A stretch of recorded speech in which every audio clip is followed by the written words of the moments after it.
ত্রয়োদশ জাতীয় সংসদ নির্বাচনকে সামনে রেখে ভোলার বাংলা বাজার এলাকায় আইনশৃঙ্খলা পরিস্থিতি স্বাভাবিক রাখতে টহল কার্যক্রম পরিচালনা করেছে বাংলাদেশ নৌবাহিনী।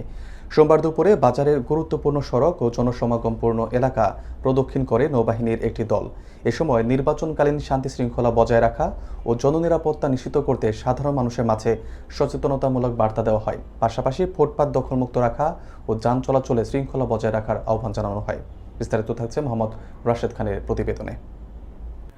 ভোলার বাংলা বাজার এলাকায় আসন্ন ত্রয়োদশ জাতীয় সংসদ নির্বাচনকে সামনে রেখে আইনশৃঙ্খলা পরিস্থিতি স্বাভাবিক রাখা এবং জনসাধারণের নিরাপত্তা নিশ্চিত করতে টহল কার্যক্রম পরিচালনা করেছে বাংলাদেশ নৌবাহিনী।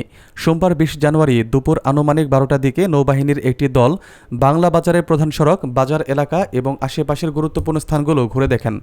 টহল চলাকালে নৌবাহিনীর সদস্যরা সাধারণ জনগণের সঙ্গে কথা বলেন এবং নির্বাচনকালীন সময় শান্তিপূর্ণ পরিবেশ বজায় রাখার গুরুত্ব তুলে ধরেন। নৌবাহিনী সূত্র জানায়, সুষ্ঠু, শান্তিপূর্ণ এবং নিরপেক্ষ নির্বাচন নিশ্চিত করাই এই টহল কার্যক্রমের মূল লক্ষ্য। এ সময় বাজার এলাকার ব্যবসায়ীদের ফুটপাত দখল না করার বিষয়ে সতর্ক করা হয় এবং জনসাধারণের চলাচলের সুবিধার্থে ফুটপাত দখলমুক্ত রাখার নির্দেশনা দেওয়া হয়। একই সঙ্গে অটোরিকশা ও অন্যান্য যানবাহনের চালকদের নির্ধারিত স্থানে যান চলাচল ও পার্কিং নিশ্চিত করার আহ্বান জানানো হয়। নৌবাহিনীর পক্ষ থেকে সবাইকে আইনশৃঙ্খলা রক্ষায় প্রশাসনকে সহযোগিতা করার অনুরোধ জানানো হয়। নৌবাহিনী আরও জানায়, নির্বাচনকালীন সময় জুড়ে এলাকার সার্বিক নিরাপত্তা নিশ্চিত করতে এ ধরনের টহল ও নজরদারি কার্যক্রম নিয়মিতভাবে অব্যাহত থাকবে।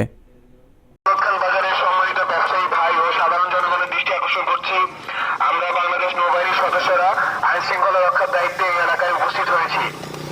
আসন্ন ত্রয়োদশ জাতীয় সংসদ নির্বাচন ২০২৬ শান্তিপূর্ণ, সুষ্ঠু ও নিরাপদভাবে অনুষ্ঠিত করার লক্ষ্যে এই এলাকায় নৌবাহিনী কন্টিনজেন্ট মোতায়েন করা হয়েছে।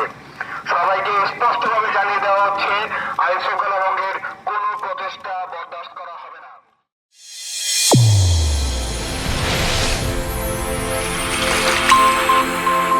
চ্যানেল A1 হৃদয়ের স্পন্দন।